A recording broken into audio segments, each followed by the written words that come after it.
शिक्षा मिली, उसके द्वारा अच्छी दीक्षा मिली, तो आज इस पद तक आए हैं।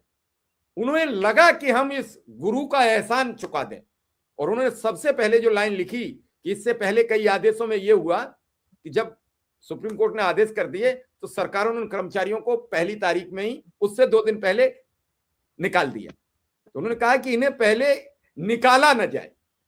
पहली लाइन उनकी आदेश में है कि इन्हें निकाला न जाए, और उसके बाद पूरी व्याख्या।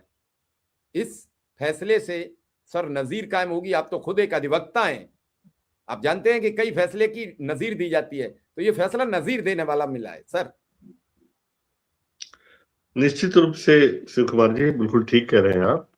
और इससे अन्य कई संगठन जो अपनी रोजी रोटी के लिए या उनके साथ जो पक्षपात हुआ है उस पर लड़ रहे हैं, उनको भी ऊर्जा मिलेगी और उनको भी लड़ने की प्रेरणा मिलेगी अपने हक के लिए, मजबूती से खड़े रहने की। क्योंकि ये लंबी लड़ाई थी, बहुत 4 साल से लगातार आप अलग जगाए थे।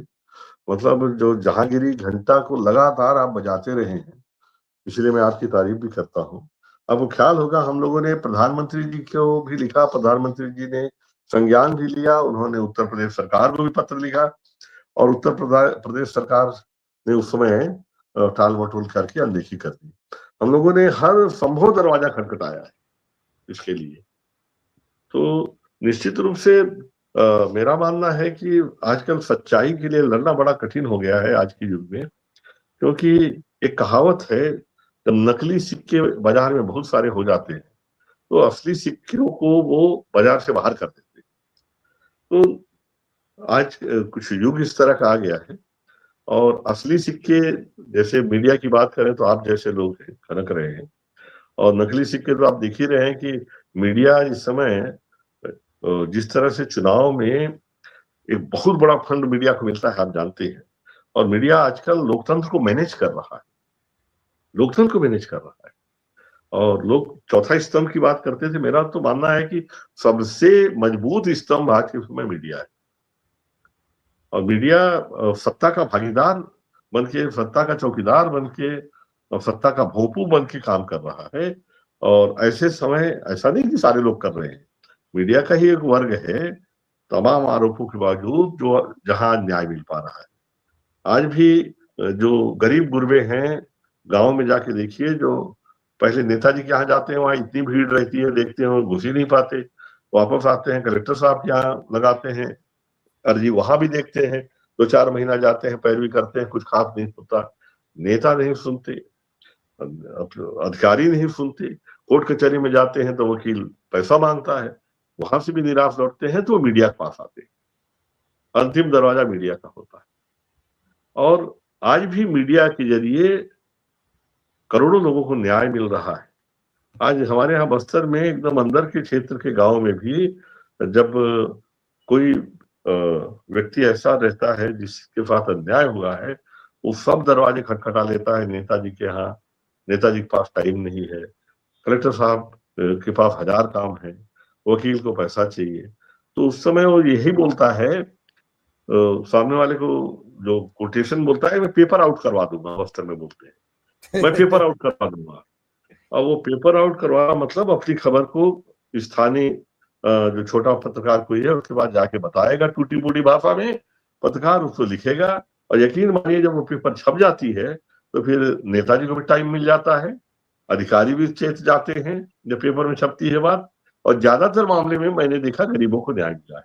तो ये जो बड़ी भूमिका है मीडिया की, उसके मद्देनजर मैं देखता हूँ कि आपके द्वारा जो लगातार लड़ाई जारी की गई, इसका दस्तावेजीकरण होना चाहिए।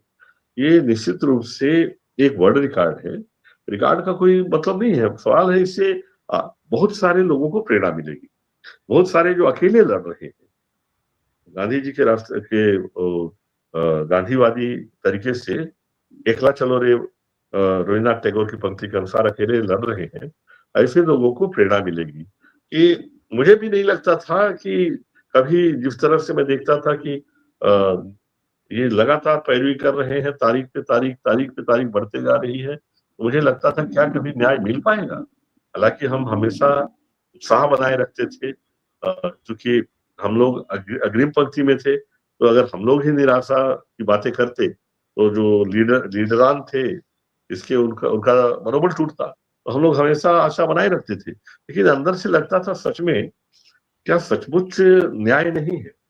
जरा बताइए कि डेली वेजेस यानी मजदूरी से भी कम दर पे हमारे शिक्षक पढ़ा रहे हैं, और वो जो भाग्य विधाता हैं जो हमारी आने वाली पीढ़ी को कर रहे हैं, और जिनको अभी आपने इतने दो दोहे बताए जो सर्वमान्य है कि भाई जिनको परमात्मा के आगे दर्जा दिया गया है, भगवान से बड़ा जिनको दर्जा दिया गया है, ऐसे गुरुओं को अगर हम मजदूरी भी न दे पा रहे हो, मजदूरों के बराबर पैसे नहीं दे पा रहे हो, आने जाने का किराया उनका नहीं निकल रहा है, घर नहीं चल पा रहा है, परिवार नहीं पाल पा रहे हैं, अपने बच्चे को नहीं पढ़ा पा रहे हैं, ये इतना घोर अन्याय जो था इसके खिलाफ जिस तरह से आपने मतलब मसाल थानी, वो बेमिसाल है।